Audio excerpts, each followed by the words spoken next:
all officers to act in absolutely impartial way and easily accessible to all the stakeholders. इसके बारे में मैं आपको बाद में भी बताऊंगा। अगर कोई फेक न्यूज या मिस इन्फॉर्मेशन होती है, खास तौर से सोशल मीडिया या किसी भी और प्लेटफॉर्म पर, तो उस मिस इन्फॉर्मेशन को काउंटर किया जाएगा और स्ट्रिक्ट विजिल रखी जाएगी सारे चेक पॉइंट्स पर, जिससे कि ड्रग्स, लिकर और कैश का इलीगल ट्रांजैक्शन ना हो पाए।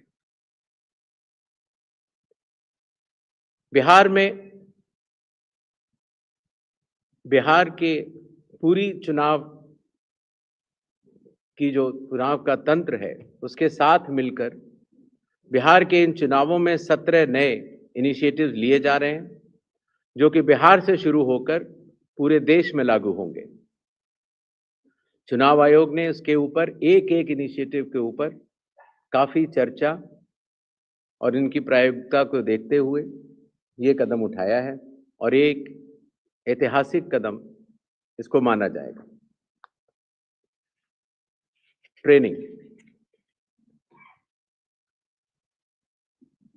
पहली बार जो चुनाव आयोग का ट्रेनिंग इंस्टीट्यूट है, India international institute for democracy and election management, वहां पर बिहार के सभी बूथ लेवल एजेंट्स जो जिला स्तर के थे, बूथ लेवल एजेंट 1, उनकी ट्रेनिंग का आयोजन किया गया। इसी तरह से अब जहां जहां चुनाव होंगे वहां वहां बूथ लेवल एजेंट्स 1 की भी ट्रेनिंग IIIDM द्वारिका में की जाएगी। जो बूथ लेवल ऑफिसर्स होते थे, पहले उनकी ट्रेनिंग या तो विधानसभा स्तर पर हो जाती थी या कई बार जिला स्तर पर। तो इस बार हर विधानसभा क्षेत्र के 4 से 5 BLOs को IIIDM में बुलाया गया और उनको चुनावी प्रक्रिया के बारे में अवगत कराया गया, जिससे कि हमें अब जो चुनावी तंत्र है, जो जमीनी स्तर का चुनावी तंत्र है, उसमें बहुत ही ज्यादा बदलाव देखने को मिला। साधारण तौर से पुलिस ऑफिसर्स की ट्रेनिंग भी जिला स्तर पर या राज्य स्तर पर होती थी, लेकिन चूंकि लॉ एंड ऑर्डर एक सेंसिटिव सब्जेक्ट है और खास तौर से जब CAPF जाती हैं तो जिला पुलिस प्रशासन और CAPF का समन्वय भी बहुत आवश्यक होता है। इसके लिए पहली बार पुलिस ऑफिसर्स की भी IIIDM में ट्रेनिंग की व्यवस्था की गई। ये तीनों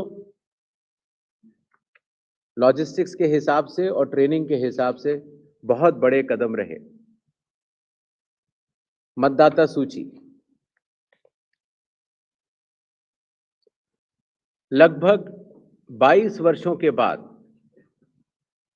बिहार में मतदाता सूची के शुद्धिकरण का कार्य सफलतापूर्वक 30 सितंबर को संपन्न हुआ। लगभग सभी राजनीतिक दलों ने यह मांग की थी कि मतदाता सूची में काफी त्रुटियां हैं और इसको मद्देनजर रखते हुए यह कदम उठाया गया। हालांकि सोशल मीडिया पर इसके बारे में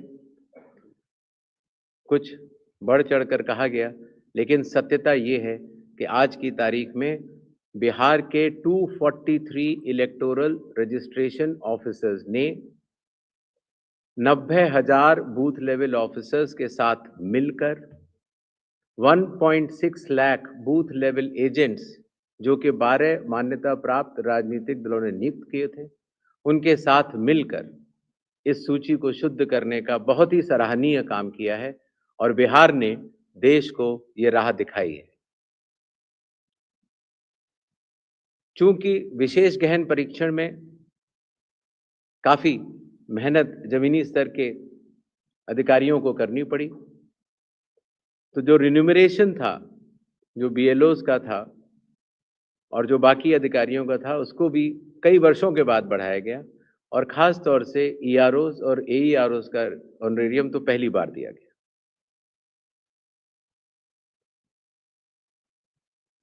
जिन मतदाताओं के नाम सूची में नए जुड़े हैं या जिन मतदाताओं की एंट्रीज में कोई चेंज है, जैसे पता बदल गया, तो ऐसे मतदाताओं को नए वोटर कार्ड दिए जाने हैं।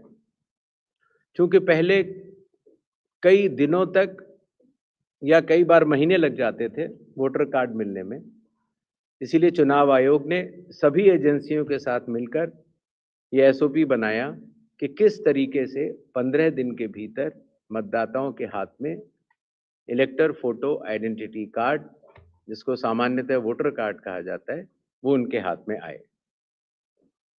इसी तरीके से जो हमारे बूथ लेवल ऑफिसर्स हैं, जब वो मतदाताओं के घर घर जाते हैं तो उनको भी पहचान पत्र पहली बार चुनाव आयोग ने डिजाइन भी किया और उनको दिया भी। कंडक्ट ऑफ इलेक्शंस जो आने वाला है,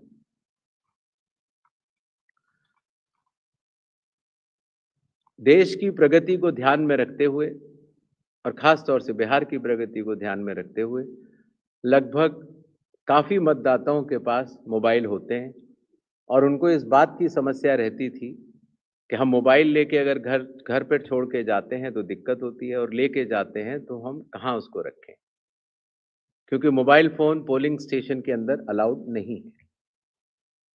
इसलिए एक नई व्यवस्था बनाई गई जिससे कि पोलिंग स्टेशन के कमरे के ठीक बाहर कोई भी मतदाता अपना मोबाइल फोन जमा करा सकता है, अंदर जाके अपना वोट डाल सकता है और बाहर आने के बाद अपना मोबाइल लेके घर जा सकता है।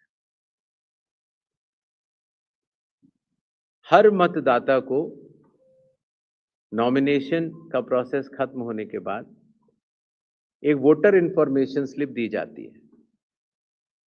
वोटर इंफॉर्मेशन स्लिप देने का लक्ष्य सिर्फ ये रहता है कि मतदाता को, क्योंकि कई बार बूथ बदल जाते हैं या कई बार मतदाता नए होते हैं, तो उनको वोटर स्लिप पर, इंफॉर्मेशन स्लिप पर अपने बूथ का नाम और सारे डिटेल्स मिल जाते हैं।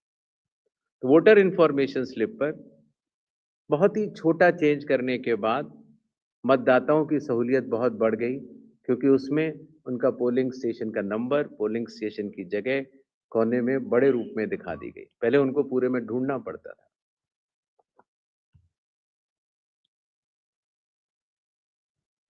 चुनाव आयोग की लगभग विगत कई वर्षों से एक-एक करके ऐप्स बनती चली गई और लगभग 40 ऐप्स आज की तारीख में चुनाव आयोग के पास है। तो इन सबको एक जगह समन्वित करते हुए, क्योंकि हर मतदाता या हर स्टेक होल्डर हर 40 ऐप को डाउनलोड नहीं कर सकता, तो ईसीआई नेट जैसी मदर ऑफ ऑल ऐप्स का एक लक्ष्य रखा गया और ईसीआई नेट में अब धीरे-धीरे करके सारी ऐप्स आ चुकी हैं और इसका प्रोग्रेसिव इम्प्लीमेंटेशन भी वन स्टॉप डिजिटल प्लेटफॉर्म के रूप में बिहार से शुरू होगा। पोलिंग स्टेशन में मैं आपको बता चुका हूं, जिससे कि क्यूज लंबी न हो और मतदान के समय में मतदाताओं को सहूलियत भी रहे और खास तौर से मतदान के आखिरी घंटों में ज्यादा भीड़ न हो, इसके लिए संख्या 1200 निर्धारित की गई।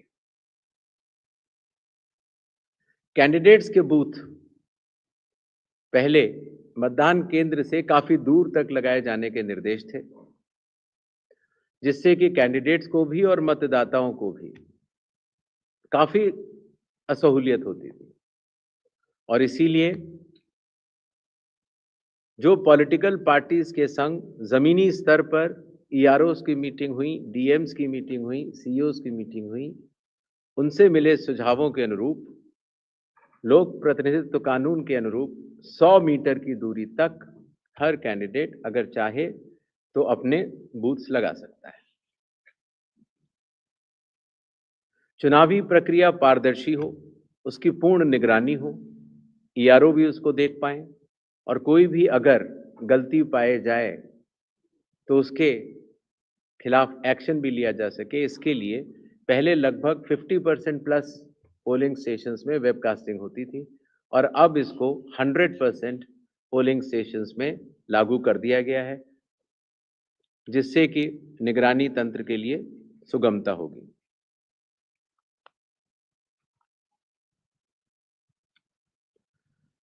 कई बार प्रत्याशियों ने ये शिकायत की थी कि जो हमारी फ़ोटो होती है, तो चूँकि ब्लैक एंड व्हाइट में आती है और जमा तो कलर्ड करते हैं, तो वो पहचान में नहीं आती और काफ़ी हतोत्साहित उनको होना पड़ता है जब वो ईवीएम में उनकी फ़ोटो अच्छी नहीं आती। है तो छोटा-सा कदम, लेकिन इसमें फिर चुनाव आयोग ने निर्णय लिया कि एक तो फ़ोटो कलर्ड लगाई जाएगी और साथ ही साथ जो सीरियल नंबर होता है, उसका फ़ॉन्ट भी बड़ा किया जाएगा, जिससे कि प्रत्याशियों की पहचान भी आसानी से हो जाए और मतदाताओं को सुविधा भी हो। काउंटिंग कई बार जब मॉक पोल होता है, तो मॉक पोल के समय मॉक पोल का डेटा डिलीट करना प्रिसाइडिंग ऑफिसर्स भूल जाते हैं और इसीलिए जब काउंटिंग होती है, तो फॉर्म 17C और काउंटिंग यूनिट का मिलान नहीं हो पाता। ऐसे केस में किसी भी शंका को न रखा जाए, इसलिए जब भी 17C या वीवीपैट में मिसमैच होगा, तो उन ईवीएम से रिलेटेड वीवीपैट्स की पूर्ण गिनती की जाएगी। इसी तरीके से ये भी एक मांग सभी राजनीतिक दलों की थी कि पोस्टल बैलेट्स की गिनती पहले शुरू की जाए और पहले खत्म की जाए। तो इसलिए चुनाव आयोग ने पारदर्शिता के लिए भी और इसके लिए भी, जिससे कि पोस्टल बैलेट्स पर पूर्ण ध्यान दिया जाए उनकी गिनती पर और कोई जल्दबाजी भी न की जाए, तो ईवीएम के लास्ट 2 राउंड से पहले पोस्टल बैलेट की गिनती समाप्त करना अनिवार्य होगा। जैसा आप सब लोग को पता है, जब चुनाव खत्म हो जाता है, तो फिर आंकड़ों की आवश्यकता कई लोगों को पड़ती है। मीडिया को भी होती है, एनजीओज़ को भी होती है, सिविक सोसाइटीज़ को होती है और आम जनता को भी होती है। तो इसके लिए चुनाव आयोग की एक पद्धति रही, जिसको इंडेक्स कार्ड कहा जाता है। लेकिन इंडेक्स कार्ड का सारा डेटा कलेक्ट करने में कई बार सप्ताह और कई बार महीनों लग जाते थे। तो अब चूँकि ईसीआई नेट भी आ रहा है और डिजिटल का युग है, इसीलिए digital index cards and reports सारे आपको चुनाव खत्म होने के कुछ ही दिनों के भीतर वेबसाइट पर या ऐप पर मिल जाएँगे। इस चुनाव की विशेषता है ये slide. The entire election machinery of Bihar is just a call away. अर्थात अगर कोई भी मतदाता या कोई भी व्यक्ति ईसीआई नेट ऐप को डाउनलोड करता है और अगर अपने एपिक नंबर डिटेल को डालता है, वोटर कार्ड के नंबर को डालता है, तो वो अपने बीएलओ से बात कर सकता है। वो अपने जो बूथ लेवल ऑफिसर्स हैं, उनको अपनी कॉल बुक कर सकता है और बात कर सकता है। अगर उसकी कोई भी समस्या है, तो वो बीएलओ से बात करके उसका निदान कर सकता है। इसी तरीके से जो इलेक्शन कमीशन का बहुत पॉपुलर नंबर है 1950, आपको भी कोई भी बिहार का मतदाता अगर इस समय बिहार से बाहर है तो भी उसको सिर्फ +91 अगर मोबाइल से आप डायल करते हैं तो +91 जो इंडिया का कोड है वो लगाना है। एसटीडी कोड जहाँ का भी आपकी विधानसभा क्षेत्र है, वहाँ के एसडीएम का एसटीडी कोड और 1950 अगर आप ये डायल करते हैं तो 243 ईआरओज़ सारे मतदाताओं की सेवा के लिए खुले रहेंगे। इसी तरीके से अगर आपको ईआरओ के कॉल सेंटर से संतुष्टि नहीं मिलती है, तो 38 डीएम्स के यहाँ भी आप 1950 पे कॉल कर सकते हैं और पटना में सीओ के यहाँ भी कॉल कर सकते हैं। ये एक बहुत बड़ी व्यवस्था है जिसको कि लॉजिस्टिकली पूरा सही से बना दिया गया है और आशा है इस सुविधा के बाद शायद दुनिया का शायद ही ऐसा कोई चुनाव होगा जिसमें कि 90,712 बीएलओज़, 243 ईआरओज़, 38 डीईओज़ और सीईओ स्वयं मतदाताओं के लिए किसी भी दिक्कत अगर उनको आ रही है या ग्रीवेंस है, उसके लिए सचेत रहेंगे। नेक्स्ट। ये भी बिहार में पहली बार हो रहा है। पहले जो ऑब्जर्वर्स हम लगाते थे, कुछ असेंबलीज को मिलाकर लगा देते थे, लेकिन अब 243 असेंबलीज में 243 जनरल ऑब्जर्वर्स होंगे, जो कि विभिन्न राज्यों से वरिष्ठ आईएएस अधिकारी नामित किए गए हैं, जो कि बिहार के रहने वाले नहीं हैं। इसी तरीके से जो लॉ एंड ऑर्डर के लिए जो पुलिस ऑब्जर्वर्स हैं, वो हर जिले में एक होंगे, और एक्सपेंडिचर ऑब्जर्वर्स को हम लोगों ने, चुनाव आयोग ने कुछ असेंबलीज को मिला के नामित किया है। इन ऑब्जर्वर्स के फोन नंबर भी और असेंबली किस असेंबली से हैं, वो आपको ईसीआई नेट पर भी मिल जाएंगे और वेबसाइट पर भी मिल जाएंगे, जिससे कि अगर कोई भी ऐसी बात है या शिकायत है, तो आप इन ऑब्जर्वर्स को बतला सकते हैं। Observers of the election commission work as eyes and ears of the election commission. तो ये सुविधा भी इस चुनाव में हर असेंबली में मौजूद रहेगी। इस बार चुनाव आयोग टेक्नोलॉजी को भी बहुत बड़े तरीके से लीवरेज करना चाहता है। जैसे मैंने आपको पहले बताया कि ये अलग अलग ऐप्स होती थी, सी विजिल, जिसमें कि आप कोई भी एमसीसी वायलेशन की शिकायत डाल सकते हैं। 100 मिनट्स के अंदर रिस्पांस टाइम है। अगर 100 मिनट्स के अंदर नहीं होती है, तो जिला कलेक्टर उसको स्वयं देखते हैं और सीओ भी स्वयं देखते हैं। Know your candidate, voter helpline app, ये सारी की सारी। नेक्स्ट। अब ईसीआई नेट पर भी होंगी। पुरानी सुविधा हमने हटाई नहीं है, क्योंकि कई लोगों के पास पुरानी चीजें डाउनलोडेड हैं, बट अगर ईसीआई नेट अगर आप डाउनलोड कर लेते हैं, तो सारी एक जगह ये सुविधाएं आपको मिल जाएंगी। नेक्स्ट। बिहार के मतदाताओं की संख्या आपको कि उससे बड़े मतदाताओं की संख्या दुनिया के सिर्फ 10 या 11 देशों में ही है। बिहार के चुनाव आयोग मानता है कि मदर ऑफ ऑल इलेक्शंस है, और इसीलिए हर लेवल पर, हर स्तर पर चुनावी कर्मियों की तैनाती है। पोलिंग पर्सनल लगभग 4.5 लाख, सेक्टर ऑफिसर्स लगभग 9.6,000, माइक्रो ऑब्जर्वर्स लगभग 17.8,000, micro observers for counting 4,800, counting official लगभग 28,000, पुलिस ऑफिशियल 2.5 लाख, और जहां पर भी आइडेंटिटी ऑफ वोटर्स का इश्यू आता है, सहायता देने के लिए आंगनवाड़ी सेविकास भी उपलब्ध रहेंगी, और कुल मिलाकर 8.5 लाख चुनावी कर्मी बिहार विधानसभा के आम चुनाव 2025 में रहेंगे। अब मेरे ख्याल से तारीखों का ऐलान कर देना चाहिए। नेक्स्ट। बिहार के चुनाव 2 फेजेस में होंगे। पहले फेज के डेट गैजेट नोटिफिकेशन 10 तारीख को आएगा, दूसरे का 13 को। Last date of making nominations पहले फेज की 17 को होगी, दूसरे की 20 को। स्क्रूटनी 18 और 21। विड्रॉल की आखिरी तारीख 20 अक्टूबर और 23 अक्टूबर, और date of poll 6 November Thursday, और दूसरा 11 नवंबर ट्यूसडे।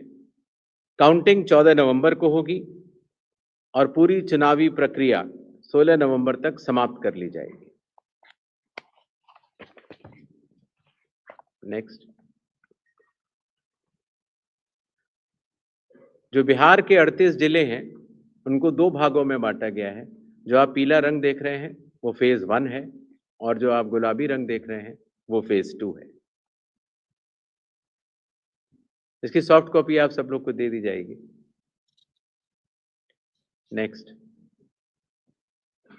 बिहार के आम चुनावों के साथ साथ 8 बाई इलेक्शंस भी होंगे। जम्मू कश्मीर के 2, बडगांव और नगरोटा, राजस्थान के अंता, झारखंड की घाटशिला, तेलंगाना जुबली हिल्स, पंजाब में तरन तारन, मिजोरम में दंपा, ओडिशा में नौपादा।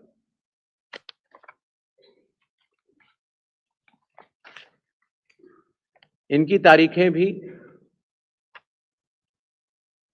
अलग अलग कॉन्स्टिट्यूंसी के हिसाब से यहां पर दी गई हैं। डेट ऑफ पोल लेकिन सबका 11 तारीख ही होगा और काउंटिंग 14 नवंबर को होगी।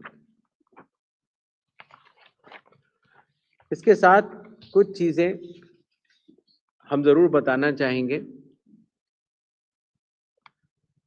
सबसे पहले मतदाताओं के नाम एक संदेश रहेगा, वो यह कि कृपया अपना नाम इलेक्टोरल रोल में जरूर चेक कर लें, क्योंकि अगर अभी भी छूट गया है तो नॉमिनेशन से 10 दिन पहले तक जोड़ा जा सकता है।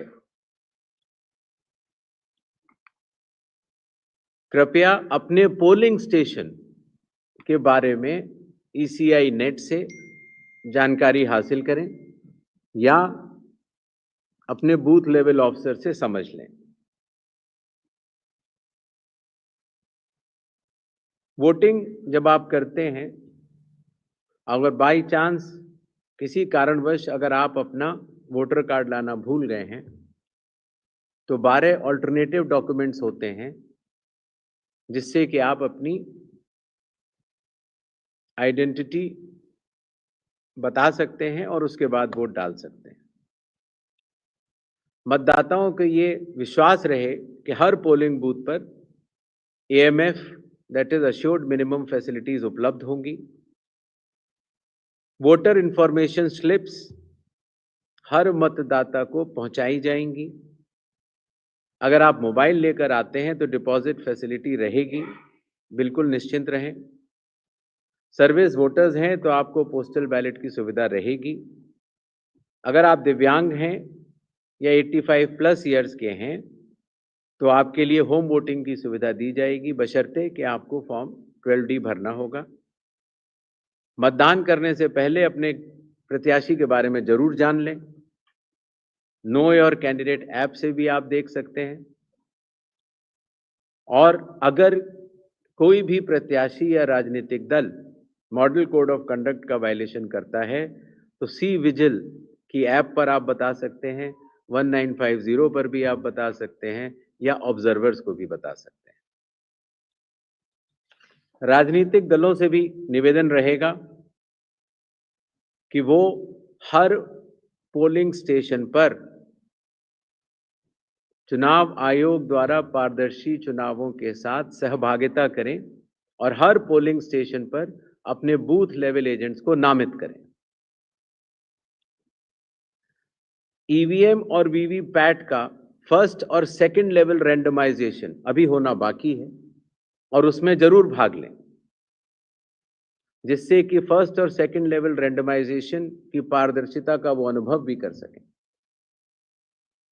इसी तरीके से जब स्ट्रांग रूम से ईवीएम और वीवीपैट निकाली जाएंगी या वापस रखी जाएंगी तो कैंडिडेट्स की उसमें दस्तखत भी होते हैं और वो उसको सजगता से देखें। मतदान से पहले जो मॉक पोल होता है उसमें अपने पोलिंग एजेंट्स को जरूर देखने को बोलें। 90 मिनट लगभग पहले ये शुरू होता है, लगभग 50 वोट डाले जाते हैं नोटा सहित, जिससे कि ये स्पष्ट हो जाता है कि ईवीएम और वीवीपैट्स में जो भी बटन दबाए जा रहे हैं वही स्लिप गिर रही है और उसकी गणना भी की जाती है। राजनीतिक दलों से यह भी अनुरोध है कि वो जो पोलिंग एजेंट्स को नामित करें वो पोलिंग स्टेशन के अंदर ही रहें और मतदान केंद्र छोड़ने से पहले, मतदान पूर्ण जब हो जावे तो छोड़ने से पहले अपना फॉर्म 17C, इसमें कि प्रिसाइडिंग ऑफिसर ये दस्तखत करके देते हैं कि ईवीएम में इतने वोट पड़े, लेकर जरूर जाएं। मतदान पूर्ण होने से पहले न चले जाएं। मॉडल कोड ऑफ कंडक्ट का सभी राजनीतिक पार्टियां और प्रत्याशी अनुपालन करेंगे, ऐसा चुनाव आयोग आशा करता है। और साथ ही साथ जब आखिर में जब काउंटिंग का समय आता है तो अपने काउंटिंग एजेंट्स को भी नामित करें और सजगता के साथ जो काउंटिंग हो रही है उसका भी अवलोकन करें। मीडिया से भी थोड़ा अनुरोध है। मीडिया पर्सन्स को अथॉरिटी लेटर्स दिए जाते हैं, जिससे कि आप पोलिंग डे और काउंटिंग डे पर कवरेज कर सकते हैं। तो जो अथॉरिटी लेटर के साथ जो शर्तें हैं उनका अनुपालन अगर आप सहजता से करेंगे तो जनता को भी बता पाएंगे कि चुनाव की पूरी प्रक्रिया कैसी चल रही है और व्यवस्था बनी रहेगी। अगर आप पोलिंग बूथ पर जाते हैं और कुछ फोटो या खींचना चाहते हैं तो जैसा प्रिसाइडिंग ऑफिसर के जो भी निर्देश होंगे उनका आप लोग जरूर पालन करें। और आखिरी और सबसे महत्वपूर्ण, वैसे तो आप सब लोग समझदार हैं, लेकिन फिर भी आजकल के इस युग में अगर कोई भी मिस इन्फॉर्मेशन अगर आपके थ्रू कोई प्रोपोगेट करना चाहता है तो उसको बिना वेरीफाई किए आगे न बढ़ाएं। और खास तौर से अगर आपको लगता है कि वो गलत इन्फॉर्मेशन है तो उसको अगर आप सूचित कर देंगे 1950 पर या सी विजिल पर तो उस पर एक्शन भी लिया जा सकता है। इन्हीं छोटे शब्दों के साथ बिहार का चुनाव बिहार के मतदाताओं को और सभी राजनीतिक दलों को और आने वाले प्रत्याशियों को सबको बहुत बहुत शुभकामनाएं। धन्यवाद। Thank you, sir. So can we start with the question and answer? Yes, please. As I already informed, we'll be taking questions in groups of 5, and then sir will be answering. Another request is kindly the question should be asked only relating to the Bihar Assembly elections. Yes.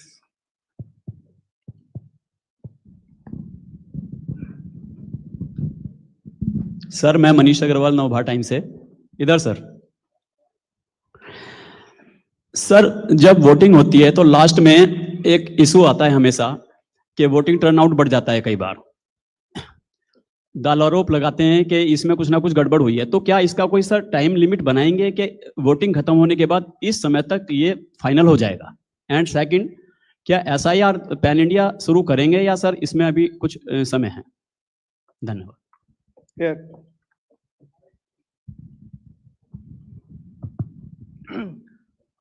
Sir नमस्कार, मैं news nation से sir मोहित दुबे हूँ। Sir आपने बिहार को लेके announcement तो कर दिया है, लेकिन कांग्रेस लगातार SIR को लेके सवाल उठाती रही है बिहार विधानसभा चुनाव को लेकर।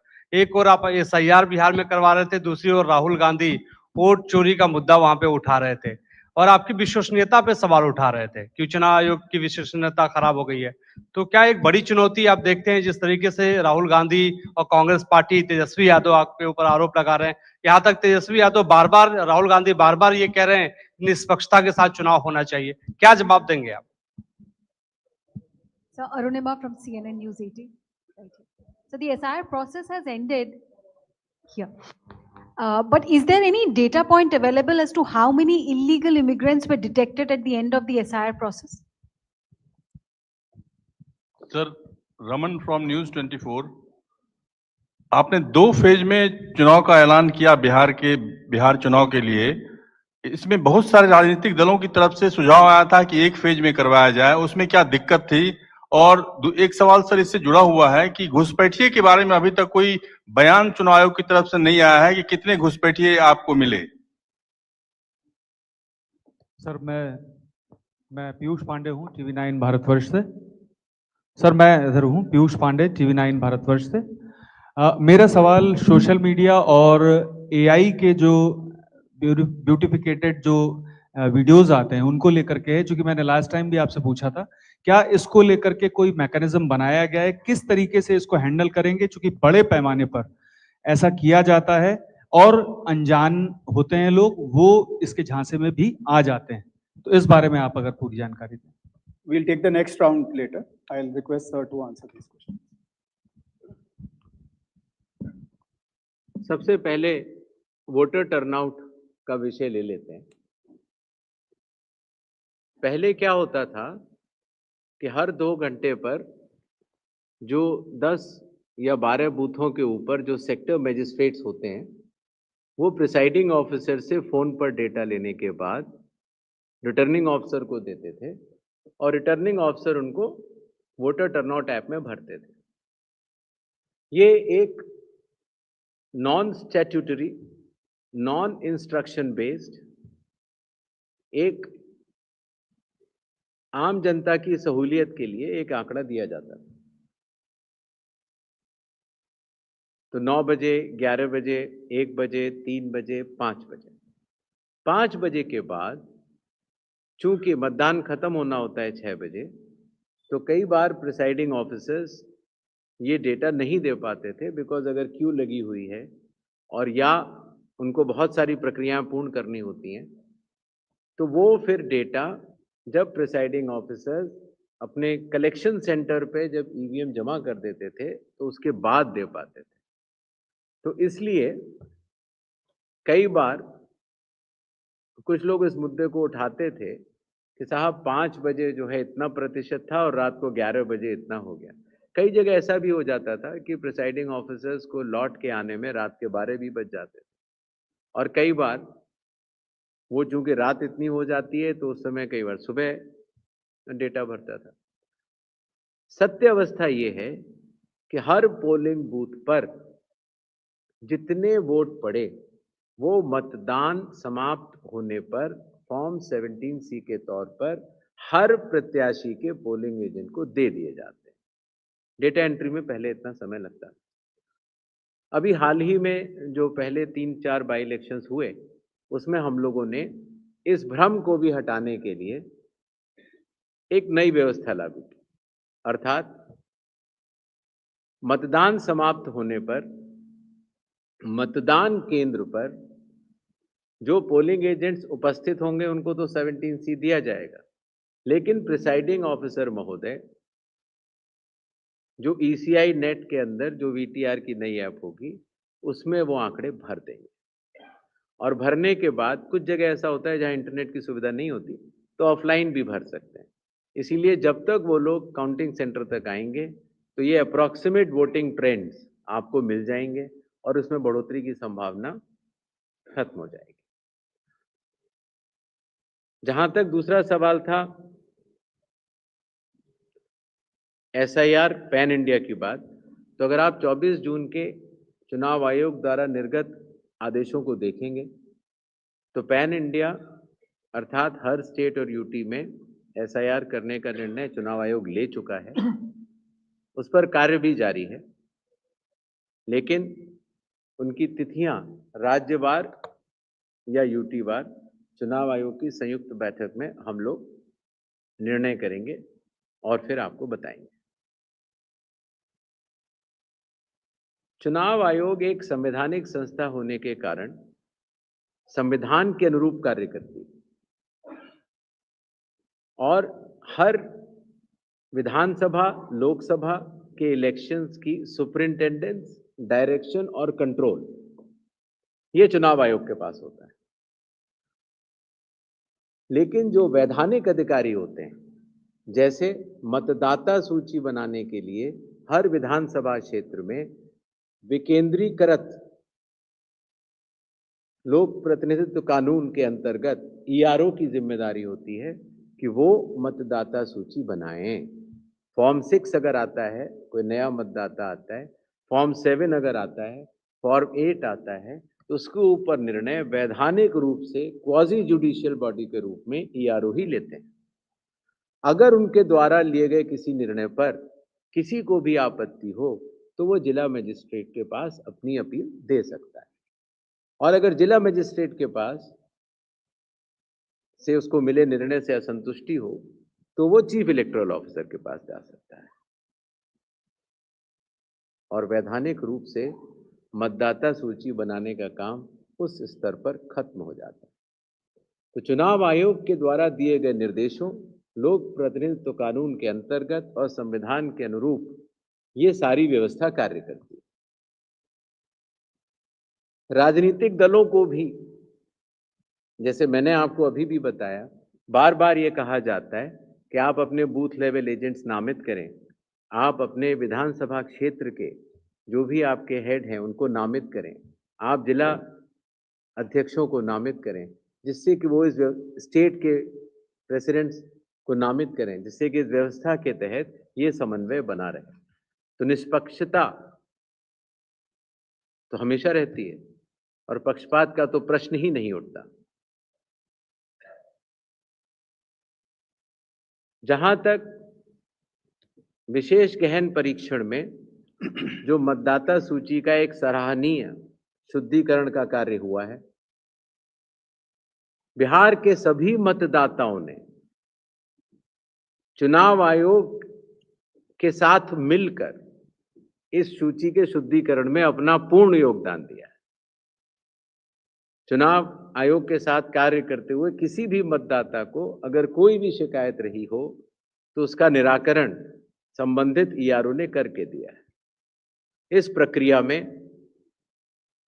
ड्राफ्ट सूची जब आई थी तो लगभग 65 लाख मतदाता सूची से नाम कटे थे और जब फाइनल सूची आई तो 3.66 लाख नाम कटे। जो ये कुल नाम कटे, इनके प्रमुख कारण हैं मतदाताओं का, कुछ मतदाताओं का मृत पाया जाना,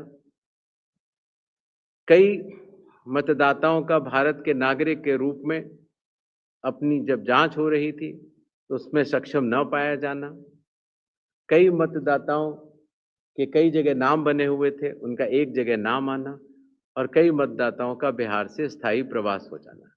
चूंकि ये सारी सूचियां विधानसभा के स्तर पर, जिला के स्तर पर और राज्य के स्तर पर सभी से साझा की जा चुकी हैं और आंकड़े सहित साझी की जा चुकी हैं, इसीलिए ये अलग अलग जो आप की बात कर रहे हैं वो चुनाव आयोग के स्तर पर नहीं, ईआरओ, डीईओ और सीओ के स्तर पर इसका पूर्ण विश्लेषण उपलब्ध है। सोशल मीडिया पर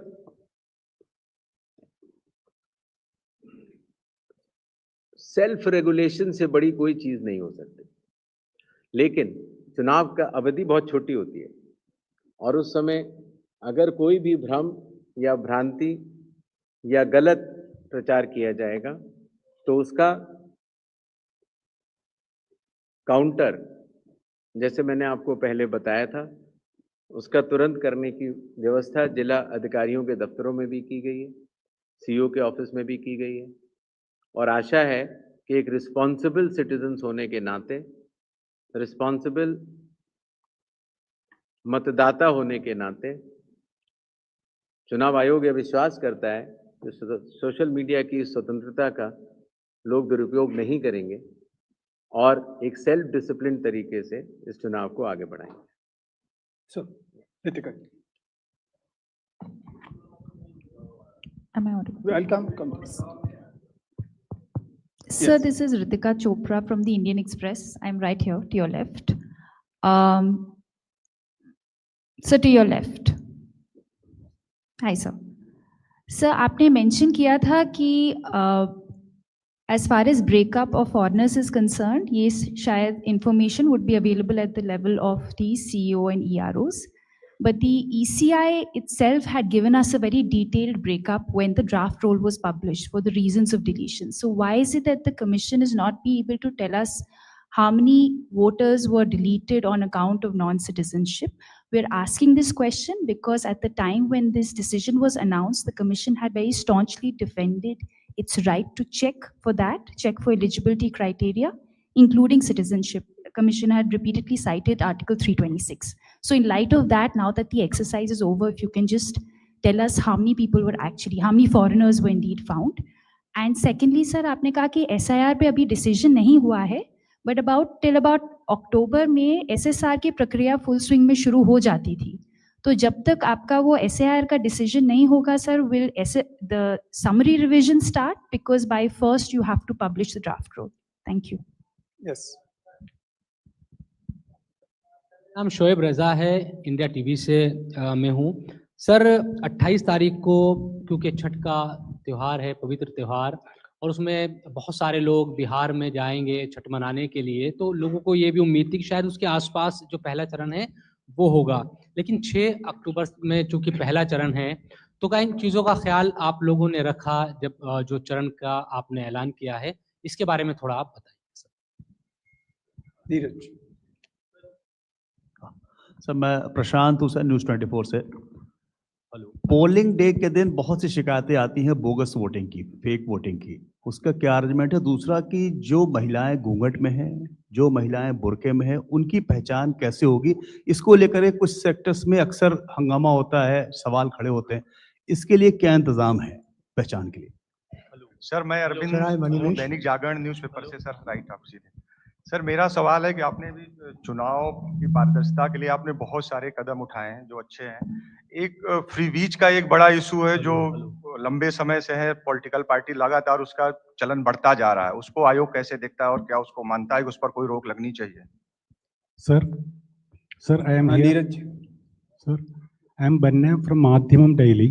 I am from Rahi. You told that 100% webcasting at all polling stations. Hello. Will you share CCTV footages as asked by some opposition parties? Did you change your stand on that? Hello. Hello sir, Neeraj हूँ, news 18 India से बिहार. इधर यहाँ sir. Sir Neeraj हूँ, news 18 India से. बिहार चुनाव की तैयारियों के फॉलोअप में तमाम आरोप चुनाव आयोग पे लगाए गए. राहुल गांधी हो या विपक्ष के दूसरे दल हो, SIR का भी मसला था और बिहार में भी यात्राएं निकाली गई. आप लोग का आकलन क्या है? क्योंकि आप पे भी पर्सनलाइज्ड हमले किए गए. आप लोग का आकलन क्या है? क्यों इस तरह से चुनाव आयोग पे हमले हो रहे हैं? और क्या कोई अब तक विपक्ष के नेताओं ने या विपक्ष के दलों ने कोई सबूत दिया है जो वो सवाल खड़े कर रहे हैं आप लोग के समक्ष? क्योंकि पिछली ब्रीफिंग में आपने राहुल गांधी से भी 1 हफ्ते के अंदर शपथ पत्र मांगा था. सर.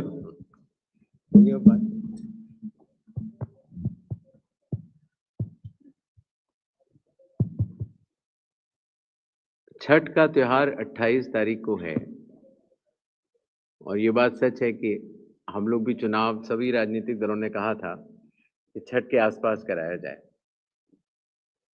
तो शीघ्र कल ही तो हम लोग बिहार से लौटे और जल्दी से जल्दी चुनाव की घोषणा हो रही है. लेकिन उसमें मिनिमम पीरियड रहता है, जैसे नोटिफिकेशन के बाद नॉमिनेशन का समय होता है, उसके बाद कन्वेंसिंग का समय होता है. तो वो सब देखते हुए अगर आप शेड्यूल को देखेंगे तो शायद इसके पहले चुनाव नहीं कराया जा सकता. जहां तक बुर्का नशीन, पर्दा नशीन लेने की, तो आइडेंटिटी के लिए जो हमारी आंगनवाड़ी सेविकाएं हैं वो हर बूथ पर उपलब्ध रहेंगी और आवश्यकता पड़ने पर उनकी चेकिंग होगी. कमीशन के निर्देश इसमें पूर्णतः स्पष्ट हैं कि पोलिंग स्टेशन के अंदर किस तरह से आइडेंटिटी का वेरिफिकेशन होता है और उनका कड़ाई से पालन किया जाएगा.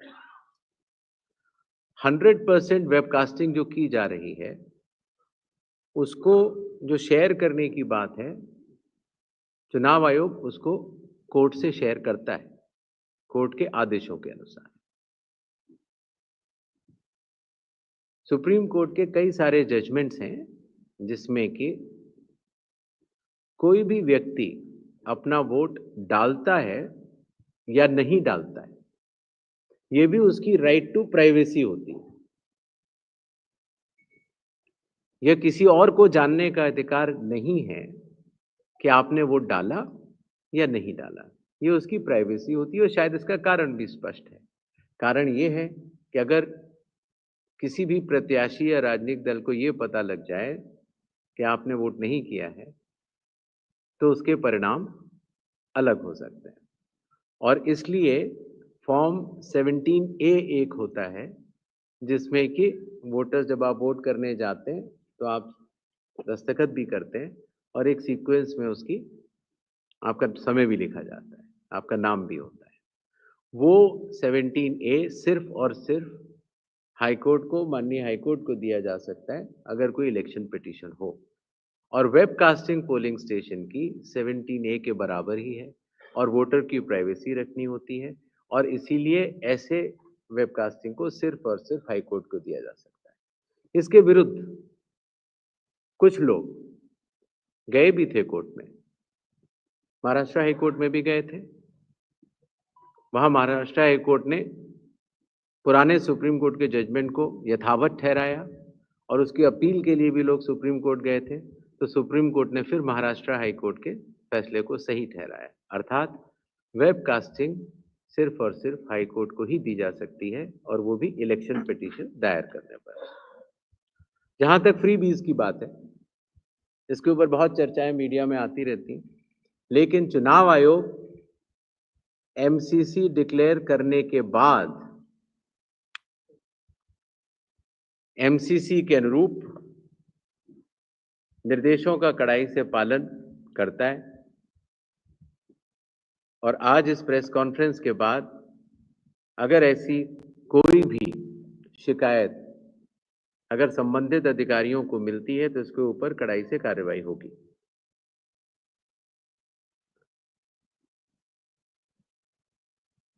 ये प्रश्न एक बार दोबारा पूछा गया, मैं उसका जवाब दे चुका हूं, लेकिन एक बार फिर दे देता हूं।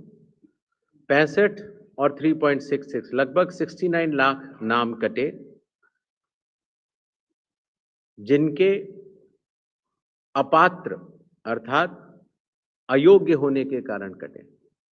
अयोग्य होने के कारण या तो वो मृत पाए गए, या उनके डुप्लीकेट वोट्स थे, या वो भारत के नागरिक नहीं थे, और या स्थायी रूप से प्रवास कर चुके थे। कुल आंकड़े हम आपको दे चुके हैं, और अलग अलग आंकड़े, ये व्यवस्था भी आपके मीडिया के माध्यम से मतदाताओं को मैं बताना चाहता हूं कि विकेंद्रीकृत व्यवस्था में मतदाता सूची ईआरओ बनाता है और उसके ऊपर अपील डीएम और सीईओ की होती है। इसका अनुपालन जो लोक प्रतिनिधित्व कानून है सभी को करना है, चुनाव आयोग को भी करना है और आपको भी करना है। इसी तरीके से जब चुनाव होते हैं तो रिटर्निंग ऑफिसर हर विधानसभा में एक होते हैं, जिनकी देखरेख में चुनाव का इम्प्लीमेंटेशन होता है और उसके ऊपर इलेक्शन पिटीशन होती है। इस विकेंद्रीकृत व्यवस्था में चुनाव आयोग सुपरिंटेंडेंस करता है, डायरेक्शन करता है, कंट्रोल करता है, और कड़ाई से इस बात को देखता है कि सारे निर्देश, सारे कानून का पालन ये सारी विकेंद्रीकृत और विधायिका के रूप से सारे अफसर कर रहे हैं।